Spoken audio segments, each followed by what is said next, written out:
আমার একটা মাল্টা বাগান এবং দার্জিলিং কমলার বাগান আছে, আপনারা অনেকেই জানেন, যেটার নাম হচ্ছে গ্রিন মাল্টা বাগান অ্যান্ড নার্সারি।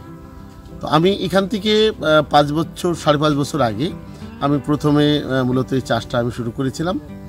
অনেকটা পরীক্ষামূলকভাবেই করেছিলাম, কিন্তু 2.5 বছরের ব্যবধানে মোটামুটি আমরা সফল ছিলাম সেখানে। এই 2.5 বছরের পরের থেকে শুরু করে আজকে পর্যন্ত আমি আরও নতুন করে প্রায় 15 বিঘা জমি আমি বাড়িয়েছি। আমার এখানে এখন সর্বসাকুল্যে 15 জন শ্রমিক কাজ করে, যাদের কর্মসংস্থানের একটা ব্যবস্থা হয়েছে। সাথে সাথে আমার ইনকামটাও আগের চেয়ে আল্লাহর রহমতে একটু বেড়েছে। আশা করছি এরকমভাবে যদি এগোই আগামী দিনগুলোতে, বিশেষ করে 1 থেকে 2 বছরের মধ্যে আমার এখান থেকে একসময় 50 থেকে 60 লক্ষ টাকার মালটা এবং কমলা নামবে।